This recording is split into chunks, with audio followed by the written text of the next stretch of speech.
Bueno, vamos a avanzar un poquito la química y vamos a dar esta segunda parte del tema, que empieza al principio un poco teórica. Ahora nos vienen unas cuantas páginas de una cierta teoría, pero luego vuelven a salir problemas con esto, que es el segundo tipo de problemas, ya veré. Bueno, vamos a ir por partes. Bueno, primero ya hemos visto que hemos visto una reacción redox, una reacción en la que una sustancia transfiere electrones a otra, la que los pierde se oxida, la que los gana se reduce. Sabemos ajustar reacciones. Bueno, pues esto es lo que se denomina electroquímica. Es la parte de la química que estudia cómo los electrones pasan de unas sustancias a otras. Y se relaciona con la física, con la electricidad, claro, porque los electrones en movimiento, eso es una corriente eléctrica. ¿Y qué relación hay, o cómo se puede clasificar, veis, la relación entre las reacciones redox y la electricidad? Desde el punto de vista de esta nueva rama de la química que se llama electroquímica, que relaciona, repito, las reacciones redox con la electricidad, va a haber dos tipos de reacciones. Mirad, va a haber reacciones que son espontáneas, redox espontáneas, que se producen de manera natural. Yo junto dos compuestos y entre ellos reacciona sin que yo haga nada, es una reacción espontánea. Si esa reacción espontánea es redox, si los electrones van a ir de la sustancia que se oxida a la que se reduce, de manera espontánea, yo me las puedo ingeniar, ahora os digo cómo, para que esos electrones vayan por un cablecito, salgan, pasen por una bombilla o pasen por un motor eléctrico, pasen por donde me dé la gana, hagan un trabajo y vuelvan a la sustancia que se está reduciendo, que está ganando los electrones.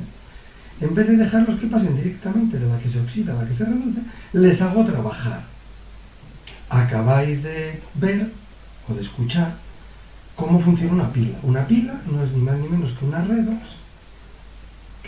una reacción espontánea redox, en la que los electrones que salen de la sustancia que se está oxidando, antes de llegar a la que se está reduciendo, les vamos a pasar por un circuito.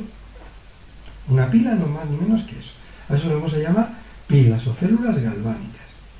Dispositivos que permiten obtener una corriente eléctrica a partir de una redox que tiene que ser espontánea. Va a haber reacciones redox que no sean espontáneas, que yo junte y allí no pasa nada, no ocurre esa reacción redox, no es espontánea.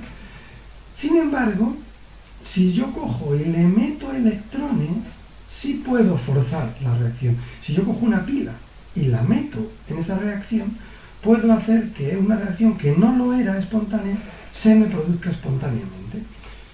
Ejemplo de esta, la veremos al final del tema, esto es lo último que veremos. Ejemplo de esto, la descomposición del agua en hidrógeno y oxígeno es una redox. En el agua el oxígeno está con -2 y el hidrógeno con +1. Cuando del agua salga hidrógeno y oxígeno, se me descomponga, el hidrógeno tiene 0 y el oxígeno tiene 0. Una sustancia se ha oxidado y otra se ha reducido. Eso es una redox, clarísimamente. El oxígeno ha pasado de -2 a 0, ha perdido 2 electrones, se ha oxidado, y el hidrógeno ha pasado de +1 a 0, ha ganado un electrón, se ha reducido. Esa reacción no es espontánea, que el oxígeno pierda electrones y el hidrógeno los gane, no es espontáneo. No es espontánea, de hecho la que es espontánea es al revés. El hidrógeno y el oxígeno juntos, se salta una chispa y dan agua.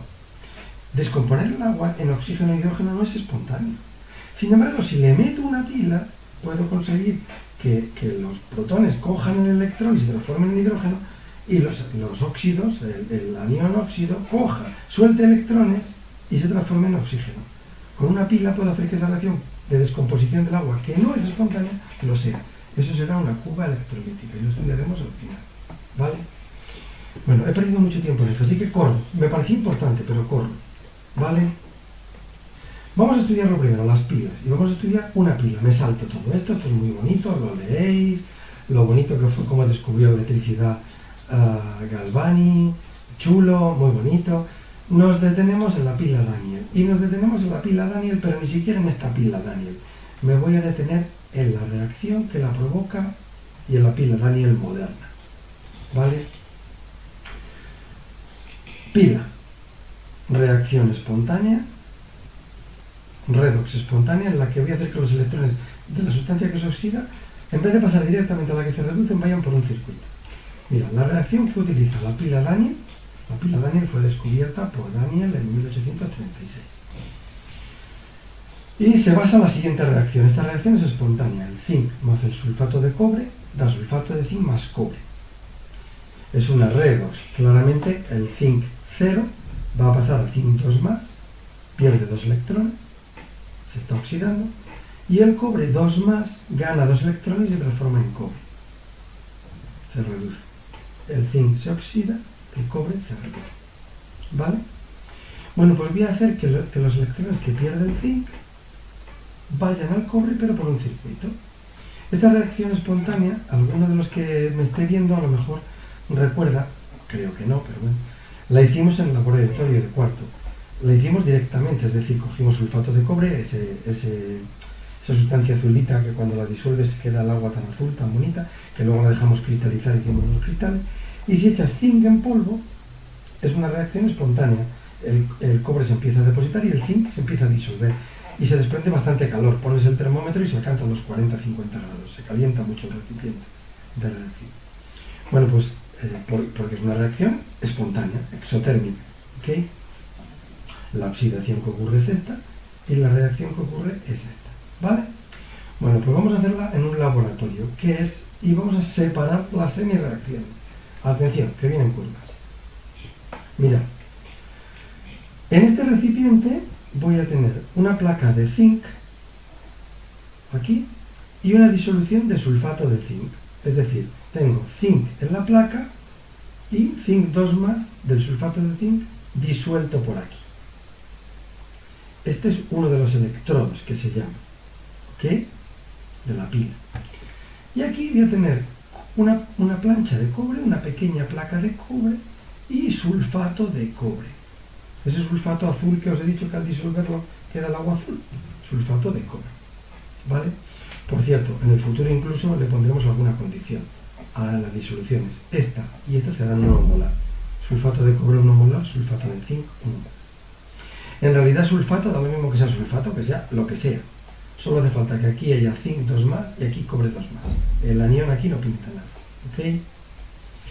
Bueno, pues el milagro surge cuando conecto la plancha de zinc con la plancha de cobre. ¿Qué milagro ocurre? Que empieza a ocurrir la reacción sulfato de zinc más, sulfato de cobre más zinc para dar sulfato de zinc más cobre, empieza a ocurrir a pesar de que el cobre esté en un lado y el zinc en otro. ¿Lo veis qué curioso? El sulfato de zinc está aquí, el cobre está aquí, no están juntos. Sin embargo, de alguna manera, el zinc sabe que aquí está el sulfato de cobre y se pone a reaccionar con él y le manda los electrones.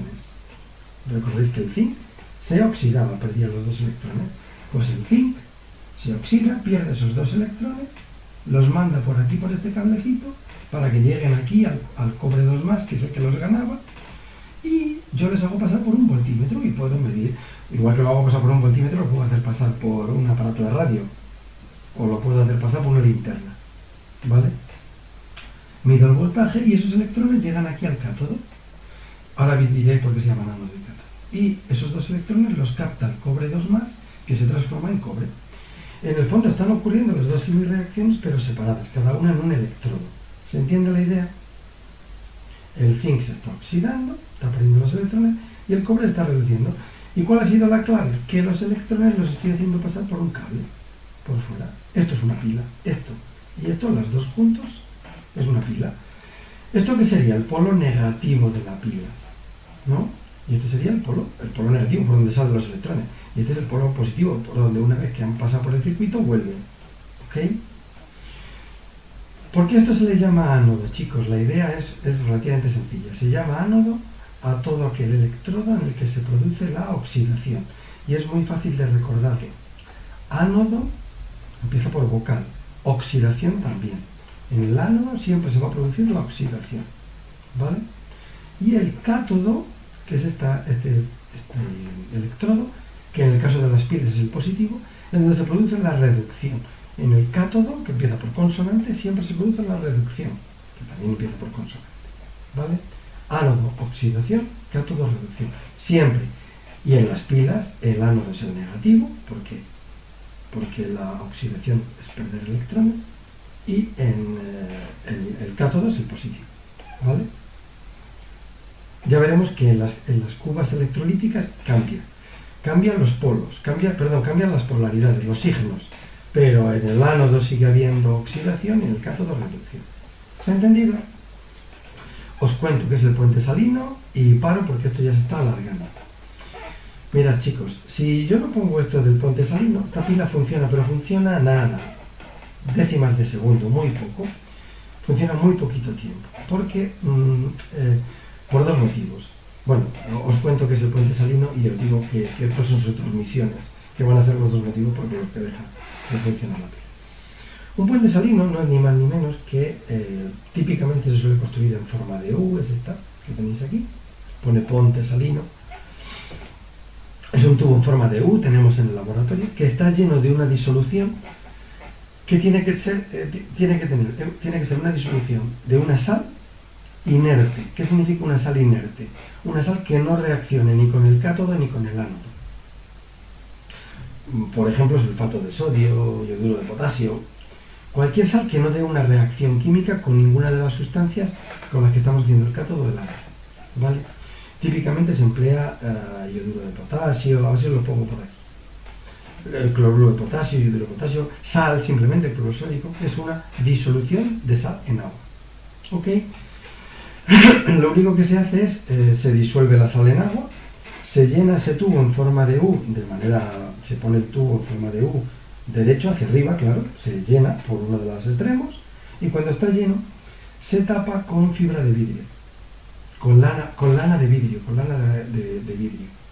También, repito, tenemos en el laboratorio. Esa lana lo que permite es que la disolución, los iones pasen a través de ella, pero que cuando la dé la vuelta no se caiga, no se salga el interior del puente salino. Entonces le doy la vuelta y uno los dos electrodos, ¿vale? ¿Qué misión tiene ese puente salino? Ese puente salino, esto es muy importante, lo hemos preguntado algún año y es importante, tiene dos misiones. La segunda quizás la más fácil de entender, completar el circuito eléctrico. Y chicos, a vosotros las pocas nociones de electricidad que os hemos dado, siempre os hemos dicho que un circuito tiene que estar cerrado, si no, no funciona. Entonces, si los electrones iban de por aquí, pasaban por aquí y llegaban aquí, tiene que haber algo que vuelva, que complete el circuito. Bueno, pues eso que completa el circuito es el puente salino. ¿Y por qué completa el circuito? Porque lo que hace es mantener la neutralidad de las dos cubetas. Os cuento. A medida que la pila funciona, ¿qué va ocurriendo? Que el zinc, como se va transformando en zinc 2+, esta placa de zinc se va disolviendo poco a poco. Si la pudiéramos ver dentro de un ratito, veríamos que tiene punta aquí. Aquí ya hay una punta. Se va deshaciendo el zinc, porque va pasando a zinc 2+, porque va perdiendo los electrones. ¿Qué ocurre a esta disolución? Que se está llenando de cargas positivas, de zinc 2+. Los sulfatos son los que había al principio, pero como aquí había sulfato de zinc 2+, y el zinc se está transformando en zinc 2+, esto se está llenando de zinc 2+ hasta arriba. Se está poniendo de cargas positivas hasta arriba. ¿Qué ocurre? Que al zinc le va a empezar a costar dar los dos electrones y transformarse en zinc 2+, porque salir un ion de zinc 2+ de esta disolución no quiere, porque esto está lleno de cargas positivas. La repelen. No sé si se entiende. El zinc, cuando pierde dos electrones, se transforma en zinc 2+. Y ese zinc 2+ se disuelve, pasa la disolución. Pero es que como la disolución está llena de zinc 2+, pues no le apetece nada pasar una disolución que tiene un mogollón de zinc 2+, que le repele, ¿vale? Entonces, ¿cómo podemos conseguir que este exceso de carga positiva que se va produciendo en la disolución desaparezca? Con el puente salino. El puente salino tenía, por ejemplo, cloruro de sodio. ¿Qué ocurre con ese cloruro de sodio? Que los cloruros van a venir por aquí, salen por esa lana de vidrio que os he dicho, pasan a esta disolución y como tienen cargas negativas, se dedican a anular la carga positiva de los zinc, ¿no? Con lo cual mantienen la neutralidad. Aquí va a pasar justo lo contrario. Aquí el cobre 2 más va ganando los electrones y se va depositando. Si pudiéramos ver esta placa dentro de unos minutos, veríamos que aquí ha engordado. El cobre 2 más, de hecho, la disolución de cobre 2 más se va clareando mucho, porque el cobre 2 más va desapareciendo porque se va depositando en forma de cobre y se deposita aquí porque aquí es donde coge los electrones. Los electrones vienen por aquí a la superficie, llaman a los cobre 2 más y cuando el cobre 2 más se acerca, coge los dos electrones y se te queda depositado ahí en forma de cobre. Esto va engordando. ¿Qué va ocurriendo aquí? Que aquí tenía sulfato de cobre, con lo cual se va cargando esta disolución de sulfatos. No es que vayan aumentando los sulfatos, es que como el cobre 2 más va desapareciendo, esta disolución va adquiriendo un montón de carga negativa de esos sulfatos que ya no son neutralizados por los cobres 2 más.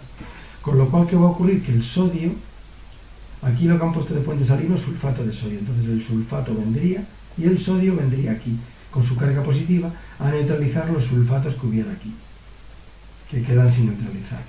¿Se entiende? En mi ejemplo que os he puesto, el cloruro de sodio, del puente salino, el sodio vendría aquí a neutralizar los sulfatos que ya no son neutralizados porque el cobre 2 más está desapareciendo. ¿Vale? Mantener la neutralidad de las dos cubetas y completar el ciclo. ¿Vale? Bueno, pues con esto yo creo que tenemos